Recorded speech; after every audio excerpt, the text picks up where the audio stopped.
C'est bientôt la foire de Dakar, ou si ce n'est pas la foire de Dakar, ça va être la saison des ventes privées. Je veux juste parler de quelques astuces pour bien réussir son exposition et en tirer le maximum. Bonjour, je suis Amina Diagne, coach d'affaires et formatrice en entrepreneuriat. On va parler de 3 phases: avant, pendant, après. Avant la foire. Si ce n'est pas encore fait, c'est déjà le moment de vous assurer de stock dont vous allez avoir besoin pour bien réussir vos ventes. Si vous étiez là l'année dernière et que vous vendiez par exemple des confitures, peut-être que vous savez que ok, j'écoule en moyenne 400 pots de confiture, donc c'est important dès maintenant de monter la production pour être sûr que vous allez avoir les quantités suffisantes par rapport au stock. N'oubliez pas, il se peut que vous soyez sur place, donc dans la manière dont vous allez classer les affaires, assurez-vous que quand vous allez donner des instructions pour qu'on vienne rajouter du stock, la personne saura retrouver facilement les articles que vous lui aviez demandé. Être bien organisé, c'est pas savoir se retrouver soi-même. Être bien organisé, c'est quand même les autres arrivent à se retrouver par rapport au classement qu'on a eu à faire. Donc, la première chose en termes de planification à faire avant, c'est de s'assurer qu'on a le bon stock. Deuxième chose, s'assurer qu'on a le bon matériel promotionnel.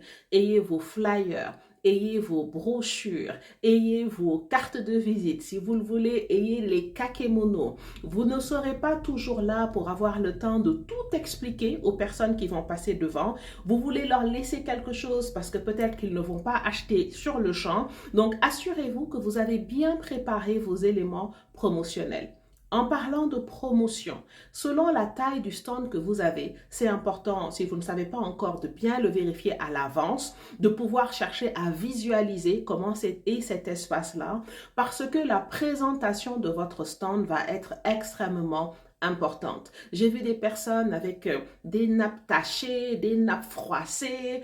Sachez vous organiser. Amenez vos propres matériels, même si on vous a dit oui, on vous mettra à disposition des nappes, etc. Allez chercher ce qui vous permet de vous distinguer vous-même, ce qui fait que quand quelqu'un va passer à côté de votre stand, la personne va se dire oh waouh, c'est accueillant, je m'y sens bien, j'ai vu quelque chose qui me donne envie de rester.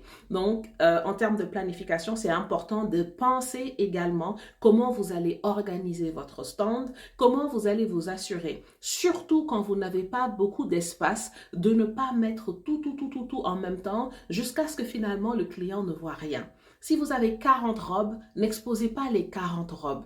Exposez, je sais pas moi, les 10 plus belles robes pour que la personne puisse être attirée, captivée. Et une fois que vous avez l'attention de la personne, vous pourrez lui dire, ah, en fonction de ce que vous aimez, voilà le style 1, voilà le style 2, etc.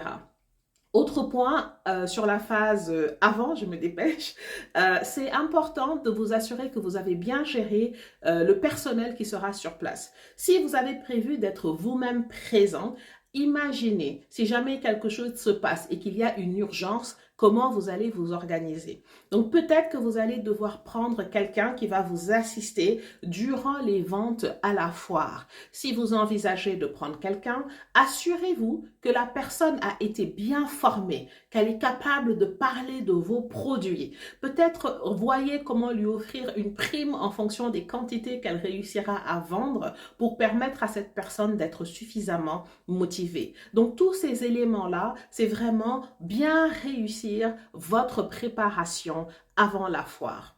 Ensuite, autre élément dont il faut bien tenir compte, le transport. Comment vous allez vous organiser pour les déplacements, pour conserver votre stock. La foire se passe sur plusieurs jours, donc c'est important de tenir compte de ces points-là.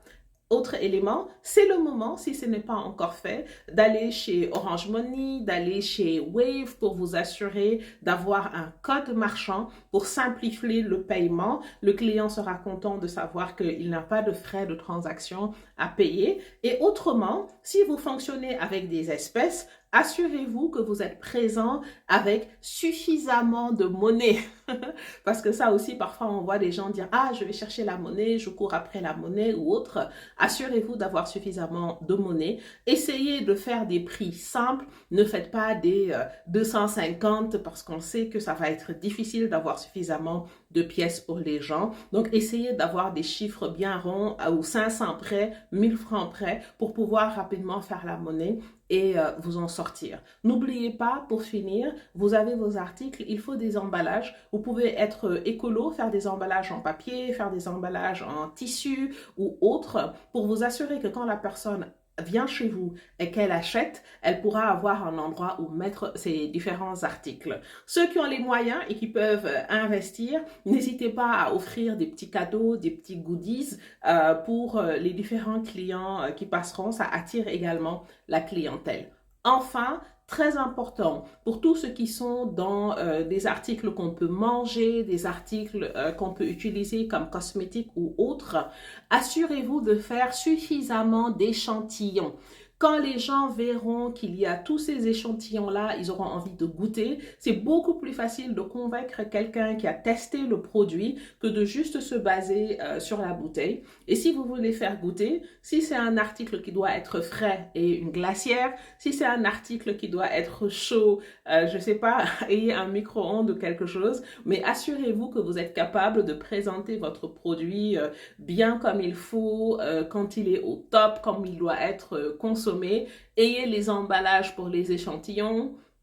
Si ce sont des articles qu'il faut manger, prévoyez les pompes pour les gens qui veulent nettoyer leurs mains, les mouchoirs pour s'essuyer. Donc ça, c'est vraiment en ce qui concerne tout ce qui se fait avant la foire. Ensuite, pendant, ce qui est important pendant, c'est bien sûr d'avoir formé le personnel, d'aller vers les gens, vraiment chercher à créer pour les gens une belle expérience. Donc ça, c'est le premier point. Liez-vous d'amitié avec les personnes qui sont autour de vous, toujours dans cette idée d'offrir une belle expérience aux différentes personnes qui seront là. Autre chose, sachez que dans une foire, il y a les ventes que vous allez réaliser, mais parfois il y a les partenariats que vous allez réussir à nouer. Donc n'hésitez pas à réseauter, à aller vers les autres pour faire des belles rencontres qui vont pouvoir déboucher sur d'autres. Il y en a qui rencontrent des fournisseurs sur place. Donc ça, c'est vraiment pendant la foire. Autre élément super important également, ayez de quoi noter pour les personnes qui sont intéressées, les personnes qui sont qui ont acheté. Pour toute cette partie, j'ai un logiciel super pratique qui est pas cher et que je veux commercialiser bientôt à découvrir, qui va vous aider. Ça s'appelle GestoFlow, mais on en reparlera lors d'une prochaine vidéo. Mais autrement, ce qui est vraiment important pendant, c'est aller vers les gens, être souriant, bien former votre staff et ne pas hésiter à réseauter, à développer votre réseau durant cet événement-là. Enfin, on arrive sur la fin.